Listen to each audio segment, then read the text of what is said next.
ನಮಸ್ಕಾರ ಎಲ್ಲ ಪ್ರೀತಿಯ ಚಾಲಕ ಮಿತ್ರರಿಗೆ. ಸ್ನೇಹಿತರೆ, ಇತ್ತೀಚೆಗೆ ಸರ್ಕಾರಗಳು ಯಾವ ರೀತಿಯಾಗಿ ಆಗಿದೆ ಅಂದರೆ ದಿವಾಳಿಯ ಹಂತಕ್ಕೆ ಅವರು ಬಂದಿದ್ದಾರೆ. ಆದರೂ ಕೂಡ ಎಲ್ಲೂ ಕೂಡ ತೋರ್ಪಡಿಸ್ಕೊಳ್ಳದೆ ನೇರವಾಗಿ ಸಾರಿಗೆ ಇಲಾಖೆಯನ್ನೇ ಟಾರ್ಗೆಟ್ ಮಾಡಿರೋ ಲೆಕ್ಕಾಚಾರಕ್ಕೆ ಕಾಣ್ತಾ ಇದೆ.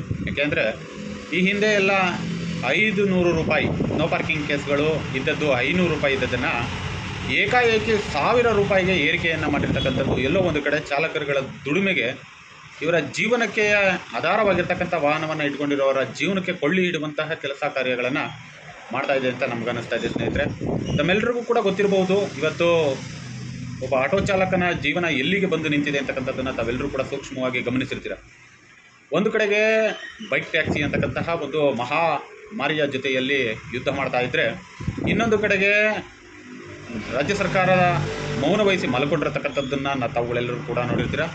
ಹಾಗೆ ಅದ್ರ ಜೊತೆಯಲ್ಲಿ ಈಗ ನೋ ಪಾರ್ಕಿಂಗ್ ಅಂತಕ್ಕಂಥದ್ದು ಕೂಡ ಒಂದು ದೊಡ್ಡ ಮಹಾ ಪ್ರಡಂಭೂತವಾಗಿ ಕಾಡುವಂತಹ ಕೆಲಸ ಕಾರ್ಯಗಳು ನಡೀತಾ ಇದೆ.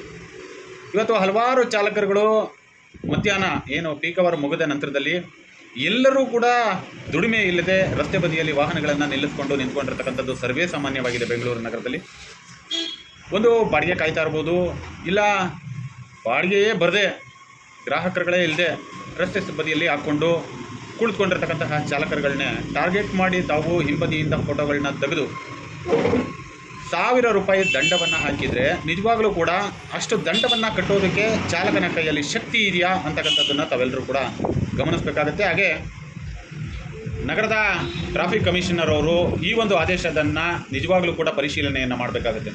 ಏಕೆಂದರೆ ನಿಮ್ಮ ದಂಡಾಸ್ತ್ರ ಪ್ರಯೋಗಗಳು ಯಾರ ಮೇಲೆ ಬೀಳಬೇಕಾಗಿತ್ತೋ ಅವ್ರ ಮೇಲೆ ಬೀಳ್ತಾ ಇಲ್ಲ. ನಿಮ್ಮ ದಂಡಾಸ್ತ್ರ ಪ್ರಯೋಗಗಳು ಎಲ್ಲವೂ ಕೂಡ ಬೀಳ್ತಾ ಇರೋದು ದುಡಿದು ತಿನ್ನುವಂತಹ ಮಧ್ಯಮ ವರ್ಗದ ಚಾಲಕರುಗಳ ಮೇಲೇ ಬೀಳ್ತಾ ಇರ್ತಕ್ಕಂಥದ್ದು. ಹಾಗಾಗಿ ತಾವೆಲ್ಲರೂ ಕೂಡ ನಿಮ್ಮ ಕರ್ತವ್ಯವನ್ನು ನಿರ್ವಹಿಸ್ತೀರಾ, ಆದರೆ ನಮ್ಮ ಸಮಸ್ಯೆಯನ್ನು ಯಾರಿಗೆ ಹೇಳ್ಕೊಳ್ಳೋದು ಅಂತಕ್ಕಂಥದ್ದೇ ಇಲ್ಲೊಂದು ದೊಡ್ಡ ಪ್ರಶ್ನೆಯಾಗಿ ಕಾಡ್ತಾ ಇದೆ. ದಯವಿಟ್ಟು ಸರ್ಕಾರಗಳು ಇದನ್ನು ಗಮನಿಸಬೇಕು ಮತ್ತು ಆದಷ್ಟು ಬೇಗ ಇದನ್ನು ಸಚಿವರಿಗೂ ಕೂಡ ಗಮನಕ್ಕೆ ತರುವಂತಹ ಕೆಲಸ ಕಾರ್ಯಗಳನ್ನ ಮಾಡೋಣ. ಜೊತೆಗೆ ಎಲ್ಲ ಚಾಲಕರುಗಳು ಕೂಡ ಇಂತಹ ಒಂದು ಸಮಸ್ಯೆಯ ವಿರುದ್ಧವಾಗಿ ಧ್ವನಿಯನ್ನು ಎತ್ತಬೇಕಾಗುತ್ತೆ.